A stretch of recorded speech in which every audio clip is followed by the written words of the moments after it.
जाणे, कोटीतला एकच मला प्राप्त होतो. जन्माने मृत्यूला संपवणारी ज्याची इच्छा आहे, ज्याला अज्ञानातून त्रस्त दुःख आणि सुखातून बाहेर यायचंय, ज्याला मी पण सोडायचं, ज्याला देहभाव झाडायचा, ज्याला अंतःकरण ईश्वरात लीन करायचं, ज्याला स्वतःला स्वतः पाहायचं आणि जीवनमुक्त बनायचं, आनंदाला भोगायचं आणि जगत भावातून निघायचं, आजचा विषय तो आहे. सगळ्यांना काय वाटतं की मी निरूपण सांगते, स्फुरण सांगते, बरेच जरा संशय येतो माझ्यावर. म्हणजे चुकीचं नाही, हे असं का सांगते, आधीच का बोलते बडबड बडबड. पण आधी का बोलते तो विषय तुम्हाला कळत नाही म्हणून मला बोलावं लागतं. पोरग जर ऐकायचं त्याला शिव्या घालते, आई शिकवते, तेवढं दांड असतं. तसं तुमचं अज्ञान लोक दांड आहेत. तुम्ही ऐकता पुन्हा होऊन करून पुन्हा डेहा भाव येतात. बरोबर आहे ना, म्हणून झोड पाहावं लागतं. आणि ज्या कालचा तो विषय मी बाबापाशी बसले, तर नंतर शेवटचे चिंतन की तो मद्रूपच होतो अर्जुना, माझ्याशी एकरूपच राहतो तो. म्हणजे राहायला कळतच नाही. ही श्रेष्ठ भक्ती आहे माझी, अद्वैत भक्ती. भक्तीचे दोन रूप आहेत ना, एक ओळखून न ओळखून. भक्ती कधीच कमी नाही, आम्ही नाव ठेवू शकत नाही. पण भक्ती एक अशी आहे की त्याला प्राप्तीनंतर प्राप्ती करणं ही खरी भक्ती आहे. त्याला पाहणं ही त्रिपुटी संबंध आहे आणि त्याच्याशी तदाकार होणं त्रिपुटीचा बाद आहे. इतकं जरी कळालं तर उद्धार आहे तुमचा. पण वेदांत शास्त्र शिकवायला कोणी तयार नाही आणि जगात ते उरलंच नाही. राधा जगात वेदच सांगणार कोण नाही असं म्हणलं तरी थोडक्यात चाल. का 1% 2% लोक आहेत, तर 1% ह्या पृथ्वीच्या लोकांना पुरत नाहीत लोक. कारण वेदांत मांडण्याची पद्धतच संपली आहे. बहिरंगाला भूत आलाय, कथाभाग जिथे ते नाचायलाय, पण अज्ञानाची व्यथा काढायला पण नाही. एक कथा एक व्यथा आहे. कथा म्हणजे ईश्वराच्या लीला आहे आणि स्वरूप म्हणजे भगवंतात, ज्ञान म्हणजे ईश्वराचं खरं रूप आहे. मग त्या स्वरूपाकडे बुद्धी जाऊन स्थगित होणं आणि अज्ञानातून बाहेर येणं आणि दृश्याला ओळखून दृश्याच्या पलीकडे जाणं. दृश्य म्हणजे जगत आहे, दृश्य म्हणजे हा उपाधी आहे, दृश्य म्हणजे हा व्यवहार आहे, दृश्य म्हणजे त्रिपुटी आहे, दृष्ट म्हणजे अज्ञात सत्ता आहे आणि दृश्य म्हणजे मिथ्या आहे. मग हे तुम्हाला कसं कळलं? ते सांगावं लागेल ना आम्हाला. आम्हाला म्हणजे त्याचाच आज विस्तार आहे की मीच येऊन सांगतो आणि मीच बोलतो. सगळा मीच आहे. आजच्या वय फार क्लिष्ट तुम्हाला सांगता येतात. सुरू करते चिंतन, आपला टाइम चाललाय. कारण आज तुम्हाला का बोलते पूर्वपीठिका की ही भक्ती दृढ होणं आणि गीतेच्या श्लोकाचा शब्दाचा सार हृदयात थांबणं आणि या जडातून मन बाहेर येणं, अद्वैतात्मय आहे हा अद्वैताचा रंग आपल्या अंतःकरणामध्ये टिपणं आणि द्वैत संपणं, हा जो काल आहे त्याला मोक्ष म्हटलाय. द्वैताला ओलांडून जेव्हा बुद्धी अद्वैतामध्ये प्रवेश करते तर ज्ञानमय होती. आणि तुम्हाला द्वैत कळणं, अद्वैत कळणं, ओवी कळणं, तर गीता वाचून काय होणार आहे? आणि माझं बोलणं स्पष्ट खरं असतं. कारण खरं न बोलू तर काय करू सांगा ना. तुम्हाला त्याचा सारच कळणं, तुम्ही त्या पदावरून तुमचा अनुभव जर मांडत नाहीत तर तुम्ही शब्दात आहेत, अनुभवात नाहीत. चुकीचं आहे हे. गीता पाठ केली पण अनुभव कुठे? म्हणून ज्ञानेश्वरी बेटा सांगायचं हे गुह्य आहे की मराठी भाषेत ए मराठीची नगरी ब्रह्मविद्येचा सुकाळ करी. ब्रह्मविद्येने स्वस्त केली. सुकाळ म्हणजे स्वस्त, कुणी घ्या. सुकाळ म्हणजे स्वस्त आणि सहज. ए मराठीची नगरी, नगर म्हणजे गाव, त्याच्यामुळे ब्रह्मविद्येची स्वस्त झाली, सुकाळ करी. हे भाव का मांडलाय? माऊली का वापस आले? विष्णू परमात्मा वापस का आले रिटर्न? महाविष्णूचा अवतार सखा माझा ज्ञानेश्वर. कृष्णाला वापस यावं लागलं. विष्णू आणि कृष्ण दोन नाही, तिथेच अवतार आहेत. मग त्याच विष्णू भगवंताला खाली का यावं लागलं पुन्हा? का सहन केलं दुःख? मग आपण का दुःख सहन करू नये? हा प्रश्न आहे आज तुम्हाला. की ज्या पूर्ण परब्रह्माचा अवतार म्हणजे नाम माऊली, पूर्ण विश्वामध्ये ब्रह्मस्वरूपाचा जो आविष्कार म्हणजे जगत, परब्रह्माचा पूर्ण आविष्कार म्हणजे जगत, आणि आज त्याचा संबंध ओळखणं, अनुभवणं म्हणजे मुक्ती आहे. देहभाव म्हणजे सक्ती आहे. द्रष्टाला पाहणं म्हणजे अविद्या वृत्ती आहे, आणि द्रष्टाला सोडणं म्हणजे ब्रह्मवृत्ती आहे. हे शब्द कोणत्या भागवतात वगैरे मिळत नाहीत. हे व्यासपीठ देते आम्हाला तुमच्यासाठी. हा, मांडीवर बाळ असताना दूध तयार होतं ते बाळासाठी, आईसाठी नाही. आईचं दूध पण बाळासाठी. दूध आईचं आहे, पण बाळाची उपयोगी आईला नाही. तसा ओवी जगासाठी, सुखासाठी. जे सुख तुम्ही अनुभवलंच नाही, आत्मसुख, ज्या सुखात बुद्धी थांबतच नाही, जे सुख तुम्ही बुद्धीला दिलंच नाही, तुम्ही द्वैतातून बाहेर आलाच नाही, तर उपयोग काय बोलण्याचा? काय वाटण्याचा उपयोग आहे तुमच्या? ततत किम ततत किम ततत किम. जशाला तस काका म्हणायचे. जशाला तशी गारगुटी पाण्यात पडली, पाणी मध्ये गेले नाही, आणि पाण्यात मूग पडला, मूग भिजले शहरात नाही. मूग भिजला की खाता येतो, नुसतं मूग खाता येत नाही, दात पडतो.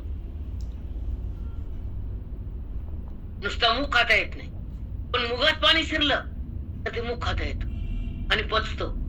कच्चा मूग खाता येतो. तसा कच्चा म्हणजे अज्ञानी सुख घेता येते ना, तसा कच्चा समजून घ्यायचा विषय आहे. ओवीला काय सोडायचं?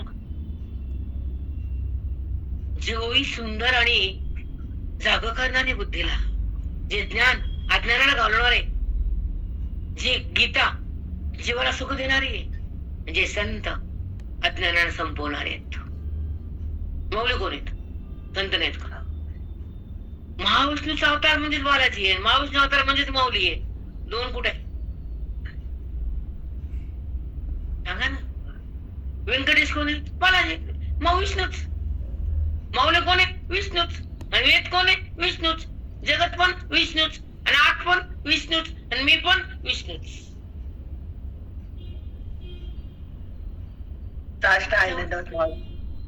हा, कुठे नाही तो, कोणत्या रूपात नाही ते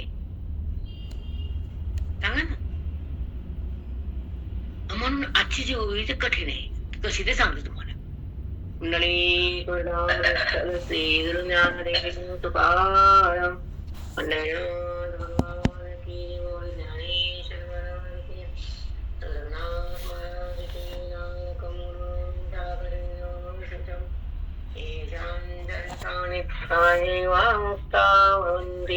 साखरे वंशविख्यातं ज्ञानवान् परायणं विनायकं गुरुवन्दे भववन्दे रङ्गनाथं गुरुराजवर्यं मुमुक्षूणां ज्ञानदानेकदक्षं प्रभावती क्षेत्रनिवासिनन्तं नमामि वेदान्तविदाम्बुरिस्थं प्रियनाथमनस्ते ज्ञानेश्वरमनस्ते पंढरीनाथ भगवान की जय.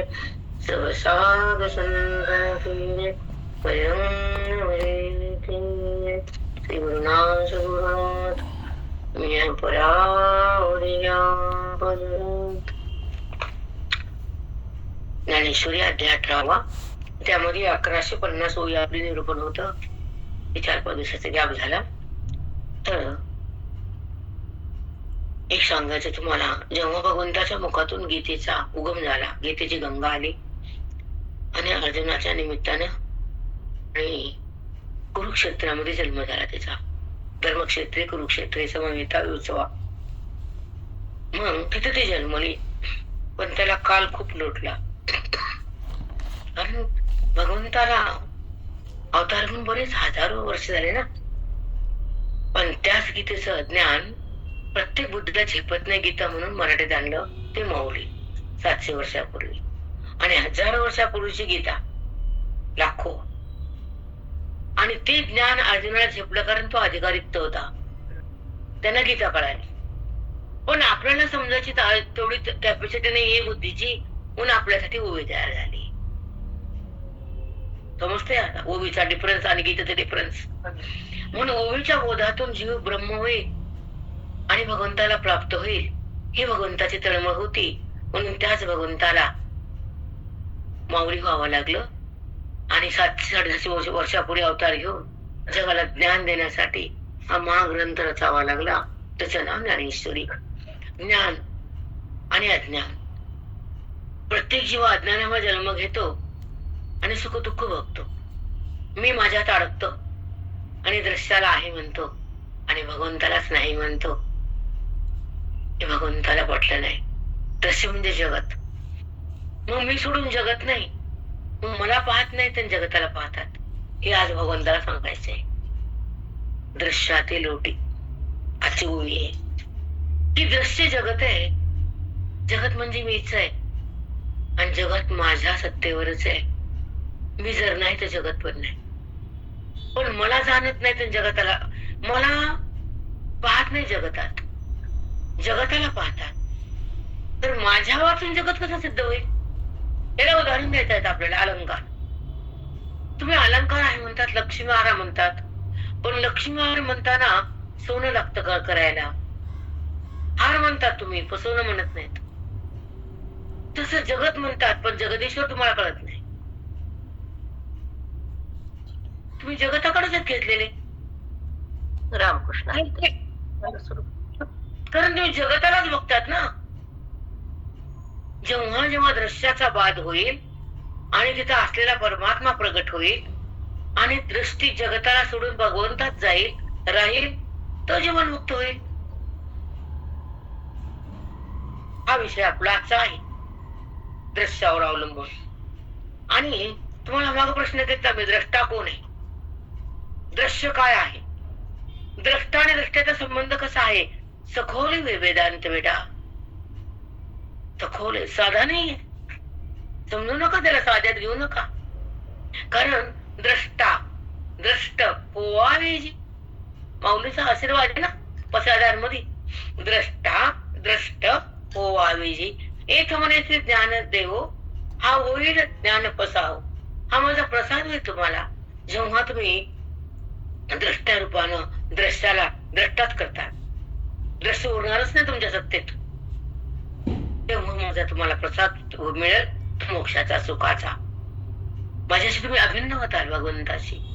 जगत नावाचा पदार्थ मिथ्या ठरेल, वृत्ती राम बनेल. वृत्ती अलग राहणार नाही माझ्यावर, वृत्तीमध्ये विकार होणार नाही, वृत्ती जगताला पाहणार नाही आणि ती वृत्ती जगत आहे हे सिद्ध करणारच नाही. ज्ञानमय महात्म्याच्या दृष्टीत, जीवनमुक्त महात्म्या दृष्टीत जगत हा शब्द सुरत नाही. कारण सगळं जगदीश्वर होतो. जगत कुठे आहे? जेव्हा सोनं कळालं तर अलंकार कुठे? मग अंगठी म्हणा, हार म्हणा, नथ म्हणा, कानातलं म्हणा, तुम्ही नाव त्याला नाना दिले. पण जेव्हा सोन्याची पारख झाली, प्रत्येक वस्तू सोनं बघितल्यानंतर अलंकाराचं भिन्न तू कुठं उरलं? म्हणजे आकार जिथं संपला तिथे निराकार प्रगटला. जिथं सोनं कळालं तर अलंकार संपले. अलंकार संपले तिथं. जेव्हा सोन्याची नजर येते आकार जातो, जेव्हा माझी नजर येते अद्वैताची तर द्वैत जातो. साष्टांग दंडवत माऊली. साष्टांग. ते ज्यांना बुद्धीला पकडता येते राधा, त्याची भक्ती श्रेष्ठ समजते. मग तुम्हाला कळल, कमी कळल, कळत कळत जास्त कळल, कळणं संपल, न कळणं बाजूला जाईल, तर तुम्ही ईश्वरामध्ये समाविष्ट होता. तुमच्यावर परमात्मा अलग राहणारच नाही, भेद उरणारच नाही, द्वैत उरणारच नाही आणि तुमचा आणि ईश्वराचा अंतर बिलकुल राहणार नाही. अंतर ही भेद आहे आणि एकता हा भेद आहे. जेव्हा बुद्धी ईश्वराशी लीन झाली, उपाधीचा काय संबंध आहे तिचा? लोकांना बुद्धीच कळत नाही ना, कशाला म्हणते ते. बुद्धी कशाने बनली? अग्नितत्व आहे बुद्धी म्हणजे. मन हे वायू तत्वाचं आहे. शुद्ध अग्नितत्वाचं बुद्धी आहे, शुद्ध सत्व वायूचा, शुद्ध वायू सत्वाचं मन आहे. कुठं कळतंय माझ्या मनाला? तुझं मनच नाही ना. तू सिद्ध होत नाही तर मन कुठं सिद्ध होईल? आपण म्हणतो माझ्या मनाला कसं वाटलं, काय वाटलं? मन वायू, वायू म्हणजे हवा आहे, तो हवा आहेस का? थोडं खाली यावं लागतं, थोडस चिंतनात. माझं मन तुझं मन नाहीये. मनात तो आहे म्हणून तुझं मन आहे. जर तो नाही तर मनाला काय करणार आहे? मग मन हे वायू आहे, तुझं सत्व आहे, म्हणून तुम्हाला विचार सगळं द्यायचं तर योग आला नाही. डबल पाड घेता कोण टिकणार नाही. म्हणून मी सरिता म्हणले थांबा, माझ्याकडे लग्न आहे माई, आताच घेऊ नका. मी तेव्हा सुरू करून विचार सागर महिन्याकाळीच, म्हणजे सगळ्या दोघी तरी लग्न होती मध्ये, म्हणून थांबले. 10-5 लोक तर राहावं ना समोर. मला कोण दिसत नाही, पण माझी इच्छा आहे की विचारसागरामध्ये सगळ्यांना बुडून जाव. हा, पंचकर्ण, विचार संध्योदय, विचार सागर, ज्ञानसुद्धा ऐकलीस तुम्ही. अमृत अनुभवात अन्याचे टप्पे ते, नंतर अमृत अनुभव. ज्ञानेश्वरी झाले, ज्ञान झालं की ज्ञानांतर अनुभव असतो. अनुभव म्हणजे सुखाचा असतो आणि बाद जगताचा असतो. वृत्ती राम असती आणि स्वतःची जाण स्वतःला असती, ती जीवनमुक्ती असते. स्वतःची ओळख होती तिथं. देहाची ओळख म्हणजे बद्धता आहे आणि स्वतःची ओळख म्हणजे मुक्तता आहे. आणि स्वतःची ओळख ज्ञानानं होती, संतांच्या संगतीत होती आणि तुमच्या वैराग्यामुळे येते. विवेकानं ज्ञानाची ज्योत लागते आणि बुद्धी राम बनते. वासुदेव हरी हरी कोटी कोटी साष्टांग. ज्ञानाचा जेव्हा विवेकाच्या ज्योतीला पेटला जातो.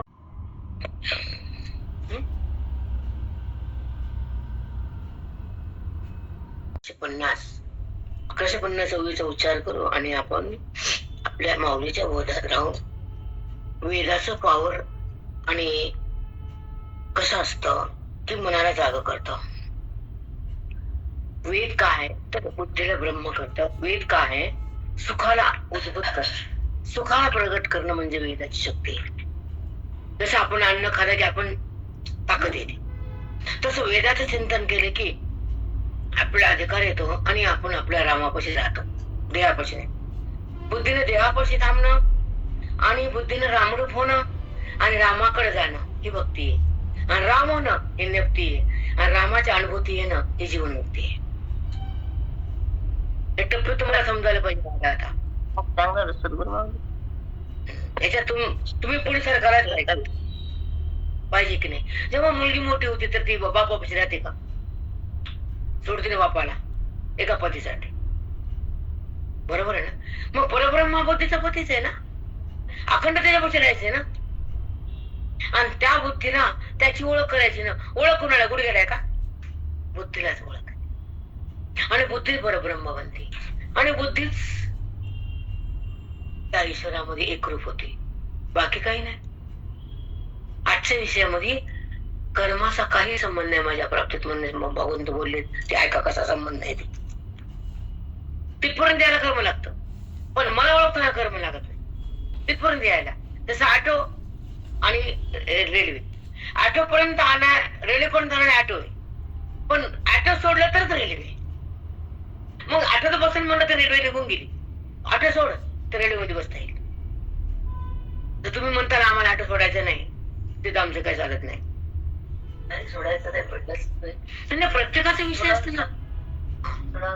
नाही, प्रत्येकाला तर कर्मातच राहायचं असेल. मग कर्मात राहून जर अलिप्त राहिला तर ते कर्म तुम्हाला तिथे नेऊन ठेवतं ना.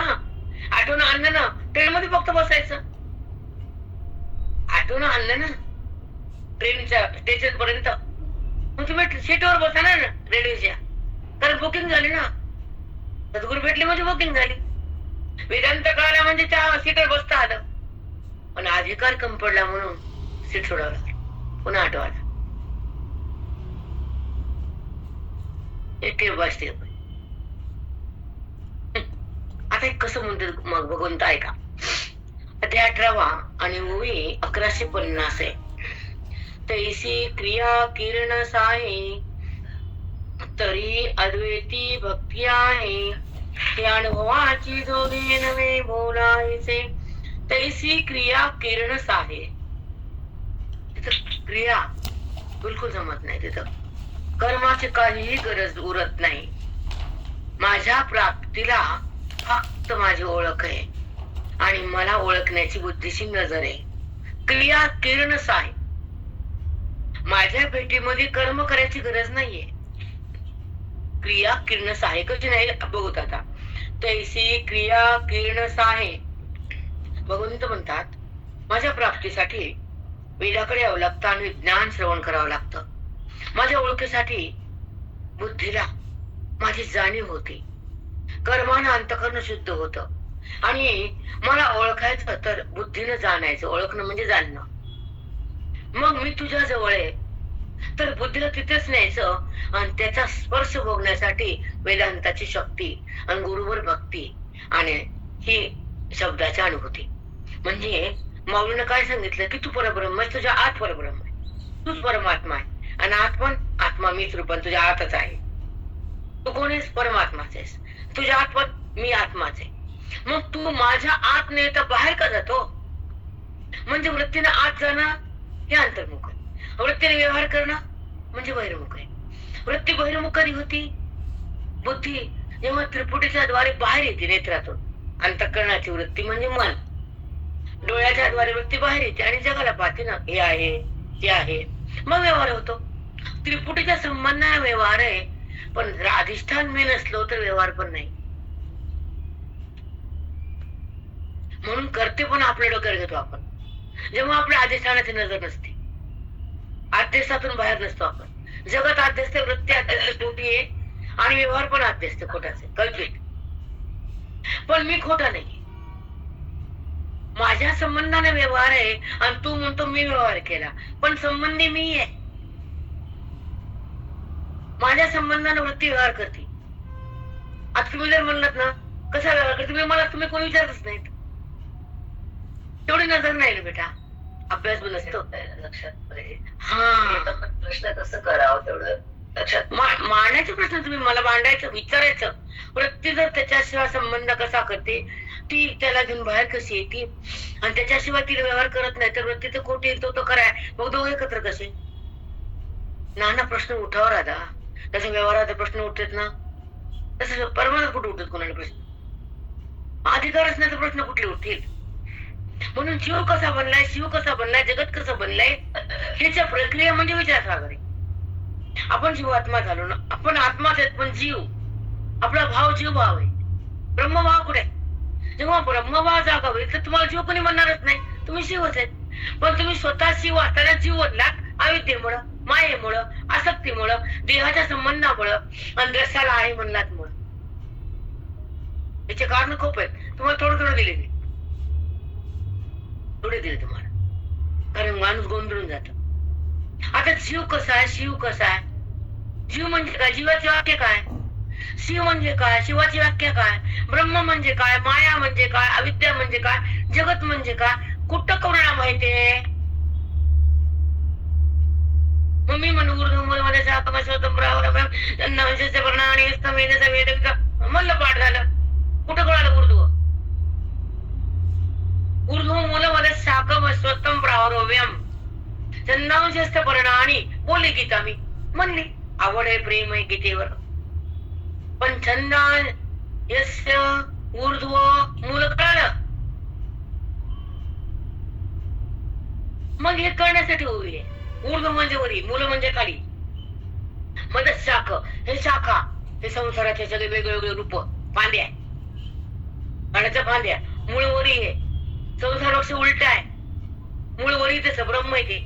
याच्या फांद्या म्हणजे इकडे तिकडे रजगुण सत्वगुण तमगुण, जीव शिव सगळं सगळं सगळं सगळं त्याच्यामध्ये आलं. अध्यात्म अधिक होत हे सगळं फांद्या फांद्या फांद्या. मध्येच शाख शाखा. मग श्वस्तम प्रावरव्य, मी अव्यय, मी अविनाशी आहे आणि संसार वृक्ष विनाशी आहे. जन्मतो तो मरतो. खूप सुंदर आहे राधा गीता. कळाली तर. न कळालं काय सांगा ना. ओवी सुंदर आहे, कळाली तर. तैसी क्रिया किरणस आहे तरी अद्वैती भक्ती आहे. जिथं क्रिया सहनच होत नाही माझ्या प्राप्तीत, कारण माझी ओळख म्हणजे ज्ञान आहे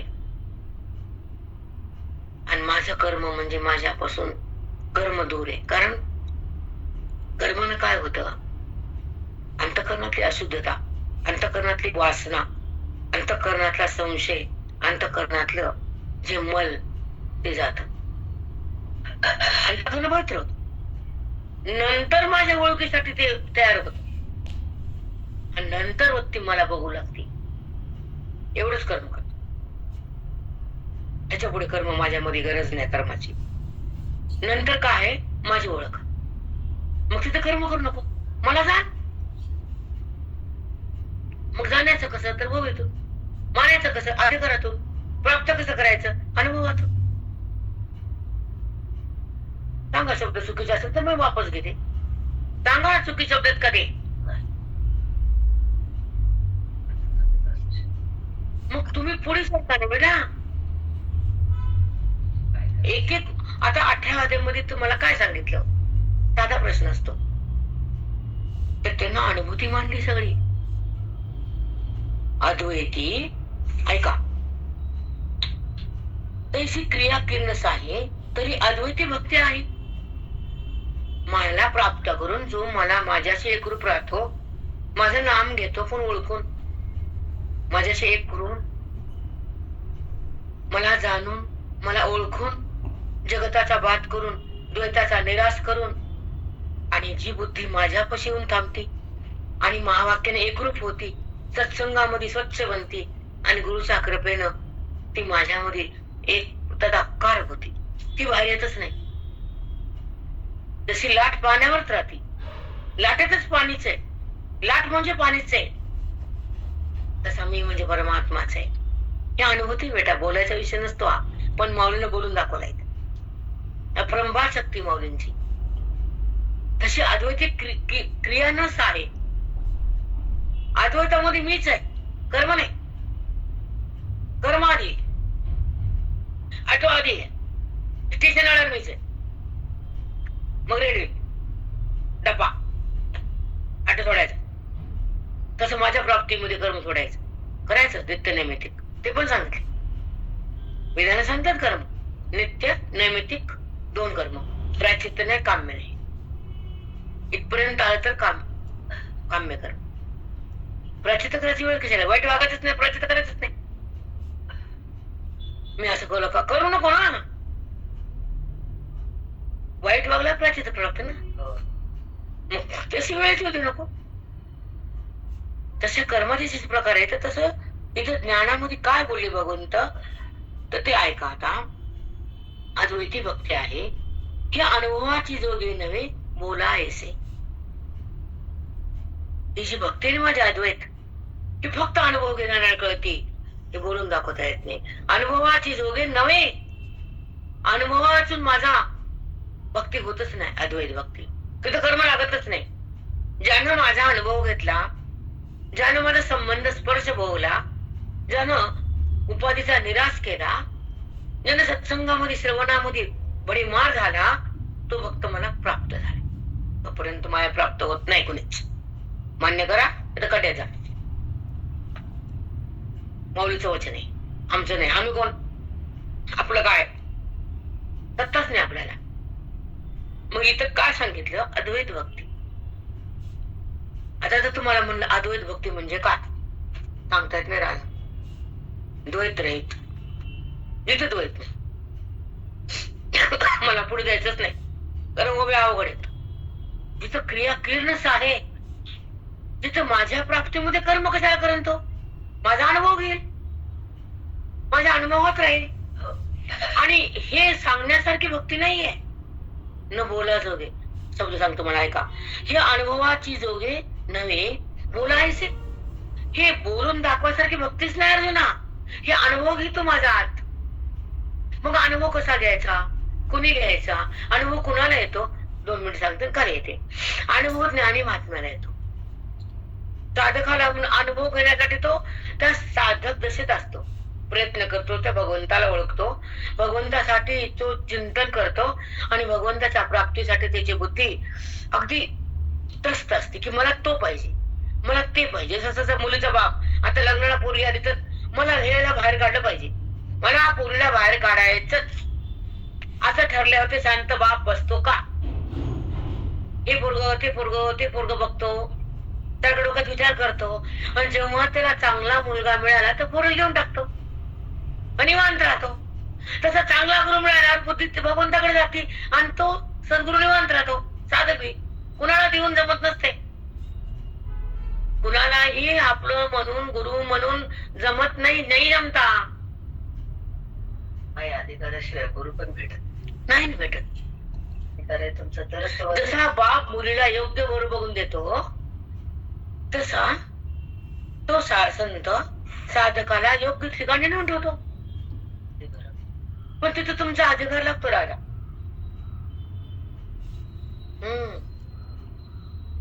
जसं आजकाल शिकलेली पोरगी पाहिजे म्हणतात ना म्हणतात ना, मग तिला संस्कार असो या नसो, ते घरात चांगले वागो या ना वागो, त्याच्यामध्ये पुण्य असो या नसो, फक्त डिग्री हे करे वय. संस्कारहीन पोरगी पण चालते आता तर कोणी बी चालते, न जात न धर्म न पंथ. त्याविषयी मला बोलायला जागा मी.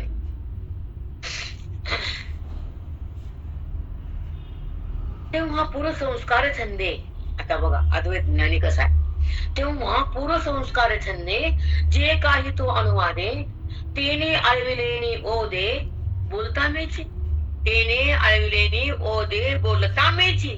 त्याला जर मला आळविलं तर मी त्याला ओ देतो, आणि बोलणारा मीच आहे, आणि हाक ऐकणार मीच आहे, धावत देणार पण मीच आहे, माझ्या दुसरं कोण आहे?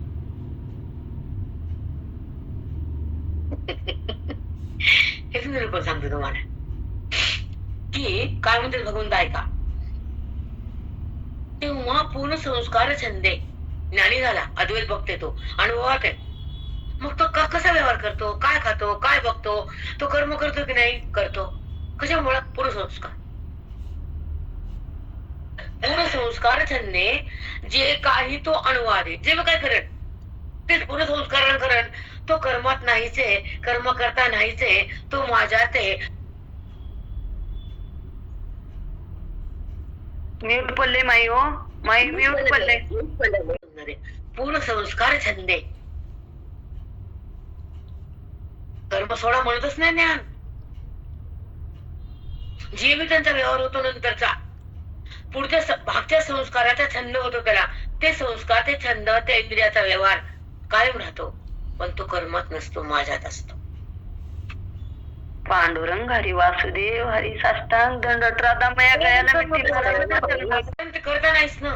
जेव्हा करतेपणा असतो तो पाप पुण्य उत्पन्न होतं, जेव्हा अकर्तेपणा आहे तो माझ्यात आहे तर पाप नाही पुण्य नाही, कर्म नाही त्याचा संबंध नाही, तो देहात नाही तो माझ्यात आहे, माझ्याहून भिन्न नाहीच आहे. मग ते कर्म करतो त्याच्या संस्काराने त्याची उपाधी क्रिया करते, तो नाही क्रियेत, तो माझ्यात आहे.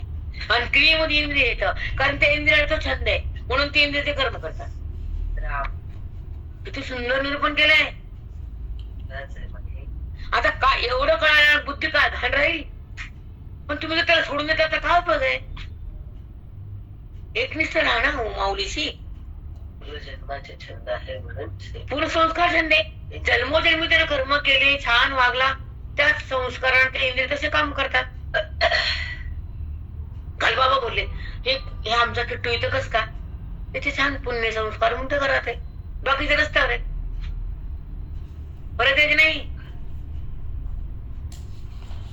मग एवढ्या लहरी एवढ्या भक्त त्याच्या कानावर पडते, उद्धार आहे त्याचा.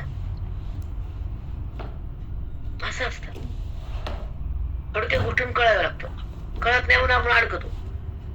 आता ऐका, तेव्हा खरं संस्कार छंदे जे काही तो अनुवादे तेने आळविले ओ दे बोलता मीशी. त्याने जर आळवलं मला, हातून चिडे हाक मारले तर मी धावत येतो, त्याचा आवाज पण ऐकतो, बोलणारा पण मीच आहे, मग धावत येणारा पण मीच आहे, आणि तो पण मीच आहे, भिन्न कोणीच नाही. कळालं प्रेरणा? चांगलं नव्हत माऊली, खूप छान. हरिओम मोरी सर. हॅलो प्रेरणा ऐक, हा जो भाव आहे हे माऊली सांगू शकतात. आपल्याला हे कळणं महत्वाचं आहे की मी आळवल्यानंतर तो मला हाक मारतो तर मी आवाज देतो आणि पळत येतो. येणारा पण मी, त्याच्या मध्ये आहे असणारा पण मीच, बोलणारा पण मीच, सगळा मीच, अजून भिन्न कोणीच नाही. बघा हो मग. आणि या आवाजात राहायचं दादा, कशाच काही वाटत नाही, काहीच वाटत नाही. पण आपण खाली उतरतो म्हणून त्रास होतो. हे जिगुण आपल्या हवी होतात, तमोगुण रजगुण, कारण त्याला आपण सोडायला तयारच नाहीत ना. जेव्हा ज्ञानात आहे तर गुणात नाहीत आपण. समजा ज्ञानात आहे तर गुणात आहेत का, आणि गुणात आहे तर ज्ञानात आहेत का? हे समीकरण लक्षात ठेवा. जेव्हा भगवंतात तर गुण नाहीच आपल्यापाशी, आणि जेव्हा गुणात आहेत तर भगवंत नाही आपल्यापाशी. हे छोट्या छोट्या टिप्स लक्षात ठेवायच्या. मला भगवंतात राहायचं तर गुण नको, मग मी गुणात आहे तर मला भगवंत जवळ घेत नाही. हे एक शेवटचे वाक्य शब्द आहेत. सत्य त्रिवार सत्य. जो गुणात बुद्धी आहे तत्वात कोण हा कोणता तो नंतर नंतर अभेद भक्तीला सतोगुण पण त्याग आहे. कारण गुणातीत हो आणि माझ्याकडे मद्रूप हो. तत्व म्हणजे भक्ती आहे. तत्वगुण चांगलं वागणं, चांगलं करणं तत्वगुण आहे. पण गुण आहे आणि गुणाचे पुढे मी आहे हे पण कळत नाही लोकांना. कारण सतोगुण सुद्धा माणसाला अभिमान आणतो, सतोगुण सुद्धा माणसाला थोडस अहमवनी ठेवतो. गुणात आहे म्हणजे अहम आहेच आहे, आणि गुणरहित म्हणजे अहम रहित आहे. कारण गुणातीत हो तर मी आहे, आणि गुणात आहे तर मी प्रकृती. कारण गुण म्हणजे प्रकृती, प्रकृती म्हणजे जगत आहे, आणि जगत म्हणजे दृश्य आहे, आणि दृश्य म्हणजे मी नाही. दृश्यात मी आहे तर द्रष्टा आहे. जो मला पाहतो दृश्यात, पाहणार कोण आहे, दिसणं काय आहे पुढच्या बोलत्यात. दिसणार दृश्य आहे ना, आणि त्याला पाहतो कोण, द्रष्टा. आता तुम्हाला म्हणून द्रष्टा म्हणजे काय कुठे कळते? इथं काय डिक्शनरी का आणि इंग्लिश शब्द पाठ केले आणि भाषा शिकली तसं नाही. इथं वेदांत आहे. आता द्रष्टा आपल्याला पुढच्या वाक्यात शिकायचंय, आणि कुठली गोष्ट ऐकत ऐकत कळतच कळते. श्रवण हे खूप महत्वाचा टप्पा आहे. ऐकणं, श्रवण म्हणजे काय, ऐकणं म्हणजे काय, ज्याच्यामध्ये ओळख होते ईश्वराची, भेट होते आनंदाची, प्राप्ती होते त्या ईश्वरा परमात्म्याची, आणि स्थिती होती अद्वैताची. द्वैत जात. द्वैत म्हणजे तू आणि मी, द्वैत म्हणजे द्रष्टा आणि द्रष्टा, द्वैत म्हणजे कर्ता आणि कर्म, द्वैत म्हणजे पाप आणि पुण्य. त्यापेक्षा पुण्य पाप नाहीच, मी माझं नाहीच, अहम मम नाहीच. द्वैतामध्ये अहम आणि मम आहे, आणि अद्वैतामध्ये सगळं संपत आहे. व्यवहार राहतोच, संस्कार होतात, काम करत होतो, क्रिया होतच राहते. जनक राजा विधेयत नाही होता, जीवन मुक्त्या पुढचा राज्य सांभाळते जनक त्याचा बाप. मग त्यांना राज्य सांभाळलं. आपण चार माणसाचं करायचं करतो, कुटुंबाचं सांभाळतो. त्यानं जग सांभाळलं, पण नाना धक्का लागू दिला नाही. त्याला विधेयवत जनक म्हणतात. म्हणून ह्या आयुष्यातले श्वास भगवंतासाठी, बाकीचं तर करावंच लागतं, चुकत नाही. आणि चूक सोडता भेट ते सोडू बी नाही, कारण आपण ग्रहस्थ संन्यासी नाही. आपण ग्रहस्थात पाऊल टाकलाय ना, म्हणून चुकत नाही काहीच. पण ते करता करता फसायचं नाही. ते व्यवहार करताना, संसार करताना माझी प्राप्ती करून घेईन, माझ्याकडे ये. बरं तुम्ही नाही ते प्राप्ती केली, मग देह पडला खाली, मग काय केलं तुम्ही? चला बोला. पुण्य केलं असं, पुण्य करतात ना लोक, पुण्य करतात असं नाही. पुण्य संपत आहे बघून, मग काय करायचं? मग करायचं का? पुण्याचा साठा आहे, त्याने पुण्याचे भोग दिले, लेकर दिले, घर दिले, बायको दिली, पैसा दिला. ते पुण्याचा भोग संपला, जन्म संपला. आता उरला, पुन्हा आला जन्माला खाली. मग कुत्रा मांजर, खंतीतीन करा होणे गाढव कुत्रा. मौलीची होणे, खंतीतीन करा होणे गाढव कुत्रा. पुण्य संपला, पुन्हा खालीच आले होते. मग पुण्य कुठे उत्पन्न होतं, पाप कुठे उत्पन्न होतं?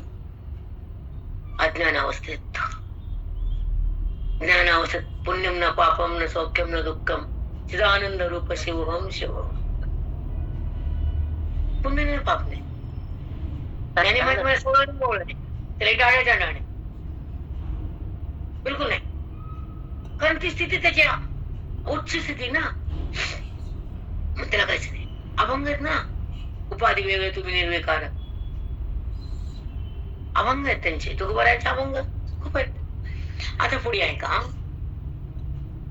बोलता मीची. आता आपण 52 आलो. तेव्हा संस्कार छंदे जे काही तो अनुवादे तेने आळविले ओदे बोलता मीची. बोलतया बोलताची भेटे तेने बोलिले हे न घटे. हॅलो प्रेरणा, 52 53 वर ये तू. ज्ञानेश्वरी हा हो हो आहे. तुला बोलतया सांगते. बोलतया बोलताच भेटे. बोलतया जो बोलतो, ज्याला बोलवितो.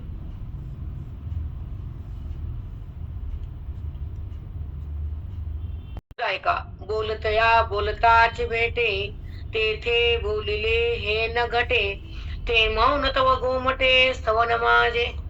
ते मौन स्तवन गोमटे स्तवन माझे. ते मौन म्हणजेच माझं स्तवन आहे, म्हणजे भक्ती, माझ्या आळवण आहे. मौन होणं बुद्धीनं आणि माझ्यामध्ये येणं आणि माझा अनुभव घेणं आनंदाचा. स्वानंद बुद्धी बुद्धी येते आणि आनंदाचा भोग घेते. ते मौन होती. तिथे शब्द नाही, व्यवहार नाही, गुण नाही, क्रिया नाही, उपाधी नाही आणि वृत्ती पण नाही. हे कसं नाही, याला अनुभव मानावा लागतो दादा. प्रेरणा काय नाही सांग बघू, सांग बरं काय काय नाही म्हणले मी. स्तवन मौन ते स्तवन मागचे. बुद्धीनं मौन होऊन माझाच आनंद म्हणजे स्वानंद पदावर. इथं गुण नाही, इथं क्रिया नाही, इथं उपाधी नाही, वृत्ती नाही. मौन, हा मौन म्हणजे काय, जो आनंद होतो. आपण एखादं बातमी ऐकली ना, हा करतो असं. जेव्हा तुम्हाला दर्शन भेटले, मला गडकरीचं पत्र आणलं राजून, तर तुम्ही कसं काय डोळे झाकले. तुम्ही विचार करा तुमची अवस्था कशी आहे.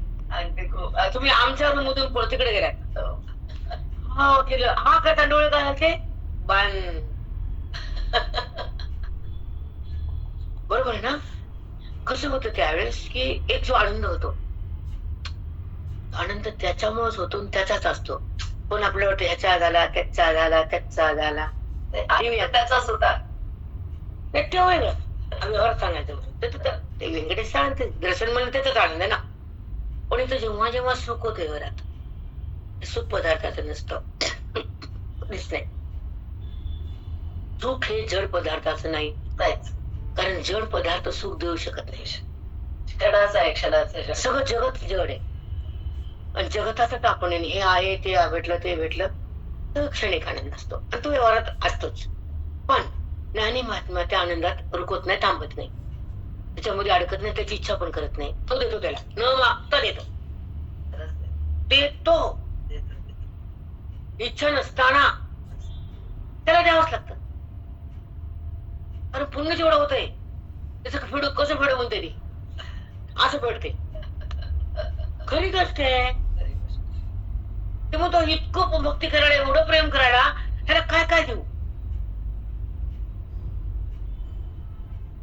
पण भौतिक देण्यात आणि ज्ञान देण्यात फरक आहे. तो स्वतःपासून त्याच्यापासून प्रगट होतो. हे केवढं मोठं त्याचं पारितोषिक गिफ्ट.